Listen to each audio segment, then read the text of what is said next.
Question number second की ओर चलते हैं।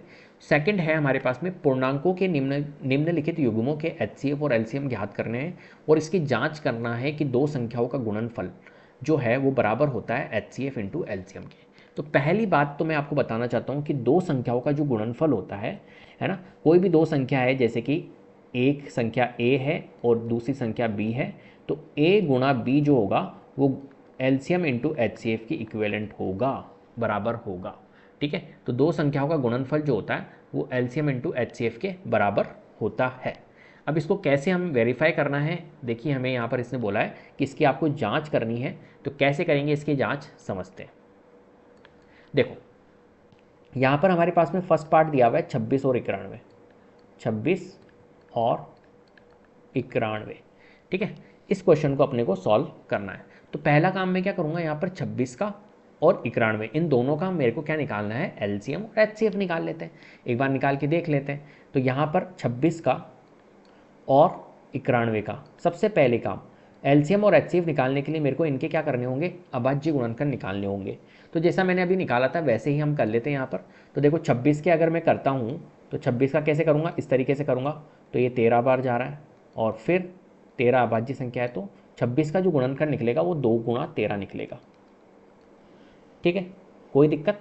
चलो अब 91 के निकाल लेता हूँ, जैसे मैंने अभी निकाला वैसे ही अभाज्य गुणनखंड कर लेता हूँ 91 के। तो देखो 91 किससे जाता है, हमारा 7 से जाता है, 7 एकम 7, 7 तिया 21 और फिर ये 13 से जा रहा है, तो 7 गुणा 13 निकल रहा है, ये 7 गुणा 13 निकल रहा है। अब मैं बात कर रहा हूँ किसकी, एलसीएम की और एचसीएफ की। एक तो मुझे एलसीएम निकालना होगा और एक मुझे एचसीएफ निकालना होगा। कैसे निकालूंगा यहाँ पर एलसीएम, तो एलसीएम निकालने के लिए हमेशा याद रखना हमें क्या करना होता है, हमें लेनी होती है ज़्यादा घात, मैक्सिमम घात, हाईएस्ट घात, हाईएस्ट पावर, ये लेनी होती है हमारे को किसके लिए, एलसीएम के लिए। ये हमेशा याद रखना, जब भी हमें एलसीएम निकालना हो हाईएस्ट पावर लेनी है। और जब भी हमें एचसीएफ फाइंड करना हो तो उसके लिए हमें क्या करनी होती है, लोवेस्ट, लोवेस्ट हमें क्या लेनी होती है, घात लेनी होती है, लोवेस्ट हमें पावर लेनी होती है। अभी बताऊंगा कैसे। तो यहाँ पर देखो एलसीएम के लिए मैं 2, एलसीएम के लिए 2 की घात यहाँ पर 1 है, नीचे नहीं है, तो 2 पूरा लूँगा। ठीक है, 7 देखो यहाँ पर 7 है लेकिन ऊपर नहीं है, तो 7 की घात 1 है, तो 7 पूरा लूँगा। यहाँ पर देखो 13 की घात 1 है और 13 की घात यहाँ पर भी 1 है, तो 13 मैं ले लेता हूँ। ठीक है, तो 2 गुना 7 गुना 13 ये हमारा क्या बनेगा, यहाँ पर एलसीएम बनेगा। क्लियर है बात। 2 गुना 7 गुना 13 कर लेता हूँ, तो 13 सत्ते 91, 91 दूना 182 होता है। तो यहाँ पर हमारा रिजल्ट निकल के आ रहा है 182। एलसीएम जो होगा 26 और 91 का वो 182 होगा। ऐसे ही मैं एचसीएफ निकाल लेता हूँ। एचसीएफ के लिए मैंने आपको बताया एचसीएफ जब भी निकालोगे तो लोवेस्ट घात, देखो यहाँ पर 2 की पावर है 1 लेकिन नीचे नहीं है 2। तो पहली बात तो एचसीएफ के लिए हमेशा ध्यान रखना दोनों साइड में होने चाहिए आपके। ठीक है, अब 2 ऊपर है लेकिन नीचे नहीं है, तो 2 को आपको नहीं लेना है। 7 नीचे है लेकिन ऊपर नहीं है, तो 7 को भी नहीं लेना है। अब देखो 13 जो है, 13 को क्या लोगे क्या, हाँ 13 की घात 1 यहाँ पर है और 13 की घात 1 यहाँ पर है, दोनों साइड में 13 है और 13 की घात 1 है, तो 13 को हमें लेना होगा, तो 13। अब जैसे कि फॉर एग्जांपल मैंने जो आपको बताया अभी एचसीएफ के लिए क्या लेनी होती है, हमें लोवेस्ट घात, छोटी घात लेनी होती है। वो मैं क्यों बता रहा हूँ, जैसे कि फॉर एग्जांपल ऊपर किसी का कोई एक नंबर है और इस नंबर के आपके उसके अंदर एक हमारा अभाज्य गुणनखंड 13 है और एक नंबर और है उसके अंदर भी अभाज्य गुणनखंड है जो 13 की पावर 2 है। अब अगर मुझे एलसीएम निकालना है तो एलसीएम के लिए क्या लूँगा मैं, हमेशा मैंने बताया हाईएस्ट पावर। तो 13 और 13 की पावर 2 में हाईएस्ट पावर क्या है, 13 की पावर 2 को मेरे को लेना होगा उसके गुणनखंड में से। और एचसीएफ अगर मैं लेता हूँ तो एचसीएफ के लिए मेरे को 13 और 13 की पावर 2 में छोटा कौन है, मैंने बताया एचसीएफ के लिए लोवेस्ट घात लेते हैं, तो 13 हमारा है छोटा, तो 13 हम लेंगे। ये मैं आपको समझाना यहाँ पर चाह रहा हूँ, लोवेस्ट घात और। ठीक है, क्लियर है बात। चलिए, तो इस तरीके से हमें क्या करने होते हैं, यहाँ पर लेने होते हैं। अब क्या करना होगा मुझे, चलो मैंने ले लिया एलसीएम और एचसीएफ। अब मुझे क्या करना है, इसको जांच करना है कि ये क्या बराबर होते हैं, दो संख्याओं का गुणनफल जो होता है वो एलसीएम इंटू एचसीएफ के क्या बराबर होता है, इस चीज़ को मेरे को देखना होगा।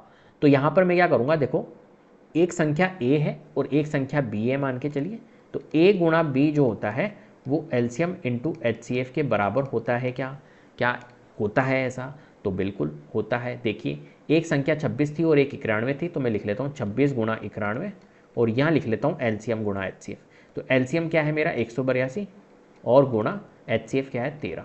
तो इनको करके देख लेते हैं हम क्या बराबर आ रहे हैं। तो 182 इंटू 13 में कर लेता हूँ यहाँ पर, तो 13 दूना 26 होता है, और 13 सत्ते 91, 13 अट्ठे 104, 104 106, और 13 एकम 13 और 10 हमारा 23, 2366 आ रहा है। ठीक है, तो यहाँ पर आ गया 2366। 26 इंटू 91 कर लेता हूँ अब। तो 26 इंटू 91, 26 एकम 26, 26 दूना 52, 26 थी 78, 26 चौक 4, 26 26 26 नाम, ठीक है, 26 नाम 234, 234 प्लस 2 236, तो 2366 यहाँ पर भी आ रहा है। इसका मतलब है कि हमारा एल एच एस जो है वो आर एच एस के इक्विवेलेंट आ रहा है, मतलब लेफ्ट हैंड साइड जो है हमारी बायां पक्ष जो है वो दाएं पक्ष के बराबर आ रहा है। इसका मतलब है कि ये बिल्कुल बात सही है, जो दो संख्याओं का गुणनफल होता है वो LCM into H C F होता है। ठीक है, इस तरीके से आपको यहाँ पर क्या करना है, वेरीफाई करके दिखाना है। चलिए अब देखिए हमारे पास में सेकेंड पार्ट है। सेकेंड क्या है हमारे पास में, 510 और 92। ठीक है, इसको भी करके देख लेते हैं। तो यहाँ पर मैं लिख लेता हूँ 510 और यहाँ लिख लेता हूँ भैया 92। इन दोनों को भी हम करके देख लेते हैं। तो 510 के हमें निकालने होंगे यहाँ पर, तो 510 के निकाल लेते फटाफट से। तो देखो 2 से जा रहा है, 2 दूनी 4, 2 पंजे 10, 2 पंजे 10, 255। अब ये किससे जा रहा है हमारा, 5 5 10 11 12, 3 से जा रहा है। तो 3 से तेक के 3 अट्ठे 24, 3 पंजे 15। फिर क्या ये 3 से जा रहा है, नहीं, अब ये 5 से जा रहा है, 5 एकम 5, 5 दिया 15, और अब ये 13 से जा रहा है। ठीक है, तो हमारा क्या निकला यहाँ पर, 2 गुणा 3 गुणा 5 गुणा 13। ठीक है, अब 92 के निकाल लेते हैं। तो 92 के कैसे निकालूंगा मैं, यहाँ पे 2 चौक 8, 2 छिंग 12, 2 दूनी 4, 2 थिया 6, और ये 23 से जा रहा है। ठीक है, तो 2 की पावर 2, 2 गुणा 23, तो 2 की पावर 2 गुणा 23, ये यहाँ पर निकलेंगे इनके अभाज्य गुणनखंड। ठीक है, चलो अब हमने अभाज्य गुणनखंड निकाल लिए। अब क्या करेंगे हम यहाँ पर एलसीएम और एचसीएफ फाइंड करते हैं इनके। तो यहाँ पर देखो एलसीएम क्या आएगा, मैंने अभी आपको बताया था, हाईएस्ट पावर लेते हैं। तो यहाँ पर 2 की पावर 1 है, 2 की घात 1 है, और यहाँ 2 की घात 2 है। तो घात कौन सी ज़्यादा है, 2 की घात 2। तो जब भी हम यहाँ पर क्या निकालेंगे एलसीएम, तो हाईएस्ट पावर लेंगे तो 2 की घात 2 को लेना होगा। यहाँ पर देखो 3 की घात 1 है, यहाँ 3 की घात नहीं है, तो 3 ले लो, 3 की घात 1 बड़ा है। यहाँ 5 की घात 1 है, नीचे 5 नहीं है, तो 5 ले लो। यहाँ 13 की घात 1 है, नीचे 13 नहीं है, तो 13 ले लो। और यहाँ 23 है, ऊपर 23 नहीं है, तो एक 23 ले लो। ठीक है, ये एलसीएम हो गया हमारा। अब एचसीएफ के लिए क्या करना होगा, एचसीएफ के लिए मैंने आपको बताया था नीचे ऊपर दोनों साइड में होना चाहिए। तो देखो यहाँ पे 2 की घात 1 है, यहाँ 2 की घात 2 है। 2 की घात 1 और 2 की घात 2 में छोटा कौन है, 2 की घात 1 है, मतलब 2 लेंगे। एचसीएफ के लिए मैंने बताई थी आपको छोटी घात, इनटू यहाँ पर 3 की घात 1 है, नीचे नहीं है तो नहीं लेंगे। 5 ऊपर है लेकिन नीचे नहीं है, तो इसको भी नहीं लेंगे। 13 ऊपर है, नीचे नहीं है, तो नहीं लेंगे। 23 नीचे है, ऊपर नहीं है, तो इसको भी नहीं लेंगे। दोनों साइड में होना जरूरी है। तो एचसीएफ क्या निकल गया हमारा, 2 निकल गया। एचसीएफ क्या निकल गया हमारा, 2 निकल गया। ठीक है, चलो अब चेक कर लेते हैं क्या दो संख्याओं का गुणनफल जो होता है वो एलसीएम इंटू एचसीएफ होता है क्या, इसको चेक कर लेते हैं। तो यहाँ पर देखो 510 है एक तो संख्या, और एक संख्या है हमारी पास में 92। एलसीएम क्या था हमारा, एलसीएम था ये। अगर मैं इसको निकालना चाहूँ तो कितना निकलता है एलसीएम, इसको अगर मैं गुणा करूँगा यहाँ पर, इसको अगर मैं यहाँ पर इसको गुणा करता हूँ तो कितना निकलता है, देखो 5 दिया 15, और 2 दूनी 4, 15 चौक 60, 60 तो ये हो गया, ये 60 हो गया, और ये 13 था, 13 एकम 13, 13 छिंग 78, ये 780 हो गया। 780 को गुणा कर लो 23 से, तो ये हो गया हमारा 0, और 23 अट्ठे कितना होता है हमारा, 23 दूना 46, 23 23 चौक 92, 23 पंजे 112, 23 छः 138, 23 सत्ते 100, 23 अट्ठे 23 दूना 46, 23 तिया 69, 23 चौक 92, 23 पंजे 115, 23 छः 138, 23 सत्ते 161, 23 अट्ठे 184, 23 अट्ठे 184, 23 सत्ते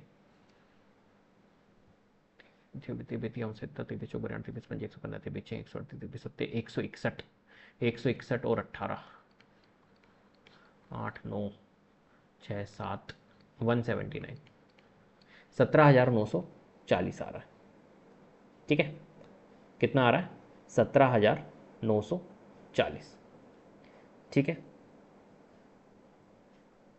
कोई दिक्कत इसमें, एक बार और चेक कर लेते हैं इसको। 13 13 पंजे 65, 13 चौक 52, 13 पंजे 65, 65 और 510 गुणा 92, और एलसीएम अगर मैं निकालूंगा तो कितना आएगा, 5 या 15, 15 चौक 60, 60 को गुणा मैंने करा 13 से, तो 13 छिंग 78, 780, तो ये आ गया। 780 को मैं गुणा करूँगा 13 और 23 से, तो अभी तो 17,940 को 13 से किया मैंने, 23 से किया। अब 17,940 को मेरे को किससे करना होगा, एक 13 से भी मल्टीप्लाई करना होगा। तो 13 चौक 52, 13 नाम 108, ठीक है। हाँ, 17 नाम, एक सेकेंड, थोड़ा सा गड़बड़ हो रहा है यार, थोड़ी सी ढंग से कैलकुलेशन करनी होगी यहाँ पर, एक सेकेंड। चलो अच्छे से करते हैं। 5 तिया 15, ठीक है, और 15 चौक 60, 60 तो ये हो गया। 60 गुना अगर 13 में करता हूँ तो 13 छिंग 78, 780 हो गया, ठीक है। 13 चौक 52, 13 पंजे 13 छिंग 78, हाँ। अब इसको मेरे को 23 से गुणा करना है, ठीक है।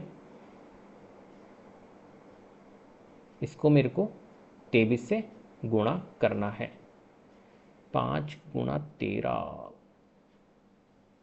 2 गुणा 3 गुणा 5, मैंने इसके 510 के शायद अधूरे लिखे, कहीं गलती हो गई क्या, एक सेकेंड, मैंने लिखने में गलती कर दी। 510 के एक बार फिर से मैं निकाल रहा हूँ।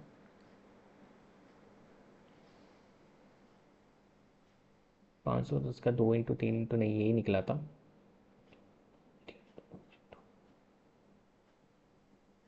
शायद 13 नहीं था यहाँ पर, एक मिनट। 2 दूनी 4, 2 पंजे 10, 2 पंजे 10, फिर 5 से 55 25, 5 कम 5, हाँ मेरे को याद है यार, 13 नहीं था, 17 था ये, इस वजह से ही तो गड़बड़ हो रही है। यहाँ पे 17 था, यहाँ 17 करना भैया, और यहाँ पे भी 17 करना, ठीक है, इसलिए वो मिस्टेक हो रही है। चलो अब देखो यहाँ पर, यहाँ HCF2 आ गया। चलो 5 तिया 15, 15 चौक 60, 60 तो ये हो गया, 60 और 17, 17 चौथे 70 तेकाम, 17 चौक 75 छिंग 85 17 छिंग 102, 1020, 1020 को 23 से कर लो, तो 23 दूना 46, 4 23 एकम 23, 23,460 आ रहा है, ठीक है। चलो तो यहाँ पे मैं इसको मिटा देता हूँ, एक सेकेंड, एक मिस्टेक की वजह से कितना टाइम लग गया, वो गलती कर दी थी मैंने, 13 लिख दिया यहाँ पर, चलो कोई बात नहीं। तो एलसीएम मेरा आ रहा है 23,460, HCF आ रहा है 2, तो एलसीएम 23,460 और HCF कितना आ रहा है, 2 आ रहा है। चलो अब कर लेते हैं 510 गुणा 92 कर लेते हैं। तो 510 को अगर मैं 92 से गुणा करता हूँ तो कितना आता है देख लेते हैं। देखो ये 0, 92 कम 92, और 92 को 5 से करता हूँ तो 9 पंजे 45, 450 तो ये हो गया, 5 दूनी 10, 460, 460 और 19 9, 469, 46,920 आ रहा है, ठीक है। इसको देख लेते हैं, 23,460 इंटू 2 करता हूँ, 23 दूना 46 और 4 4 8, हाँ ये भी हो जाएगा, 46,920 आ रहा है, ये भी कोई दिक्कत नहीं है। तो LHS जो है वो RHS के बराबर हमारा यहाँ पर आ रहा है, मतलब हमने इसको क्या कर लिया है, जांच कर लिया है, ठीक है। इस तरीके से आपको सॉल्व करना है। चलिए आगे बढ़ते हैं। कैलकुलेशन है थोड़ी सी ज़्यादा इसके अंदर, तो आपको कैलकुलेट ढंग से करना होगा, ठीक है, गलती नहीं करनी है, थोड़ी सी भी गलती हुई मिस्टेक हो जाएगी। थर्ड पार्ट है हमारे पास में 336 और 54, ठीक है। चलो तो 336 और 54 के हम फटाफट से कर लेते हैं यहाँ पर। तो एक सेकेंड, यहाँ निकाल लेता हूँ मैं, यहाँ पे जगह है अपने पास में। 336 के निकाल लेते हैं फटाफट से, अबाजी गुणनखंड, 2 एकम 2, 2 छिंग 12, 2 अट्ठे 16, सही है। 2 एकम 2, 2 छिंग 12, 2 अट्ठे 16, 2 अट्ठे 16, 2 चौक 8, फिर 2 से जा रहा है, 2 चौक 8, 2 दूनी 4, फिर 2 से जा रहा है, और फिर 3 से जा रहा है, और फिर 7 से जा रहा है, ठीक है। तो हमारे पास में 336 के आ गए हैं, और 54 के भी हम निकाल लेंगे अभी। चलो 336 के क्या आए हमारे पास में, 2 की पावर देखो 1 2 3 4, ठीक है, 2 की घात 4 इंटू यहाँ पर क्या था 3 और यहाँ था 7, तो 3 गुणा 7। 54 के अगर हम देखें तो 54 का देखो, 54 का अगर हम निकालेंगे तो 54 का 2 गुना 27 होता है, और 27 होता है 3 की पावर 3, और ये 2, ठीक है। तो 2 इंटू 3 की पावर 3 ये निकलेगा हमारा। तो यहाँ पर अगर मैं एलसीएम की बात करूँ तो एलसीएम के लिए मैंने बोला हाईएस्ट पावर 2 की पावर 4 है, यहाँ 2 की पावर 1 है, तो 2 की पावर 4 को लेंगे। यहाँ 3 की पावर 1 है, यहाँ 3 की पावर 3 है, तो 3 की पावर 3 को लेंगे। और यहाँ 7 की पावर 1 है, यहाँ नहीं है, तो 7 ले लो, सीधी सी बात। एचसीएफ को देखेंगे तो एचसीएफ के लिए क्या करना होगा, लोवेस्ट पावर है ना, छोटी घात। 2 की पावर 4 और 2 की पावर 1 में छोटी घात 2 की पावर 1 है, ले लो। 3 की पावर 1 और 3 की पावर 3 में छोटी घात 3 की पावर 1 है, ले लो। 7 लेंगे नहीं, 7 ऊपर है नीचे नहीं है क्योंकि, तो 7 को नहीं लेंगे। तो 2 गुणा 3 अगर हम करते हैं तो 6 आता है। और यहाँ पर अगर हम एलसीएम निकालना चाहें तो एलसीएम कितना आएगा, देखो 2 की पावर 4 हमारा कितना होता है, 2 दूनी 16, 16 और 27, तो 16 और 16 सत्ते 112 होता है, ठीक है। 112 इंटू 27 कर लो, एक सेकेंड मेरे को जगह करनी होगी कैलकुलेट करने के लिए। तो 112 गुणा 27, 27 दूना 54, 27 एकम 27 और 5 32, 27 एकम 27, 28 29 30, 3024 आ रहा है।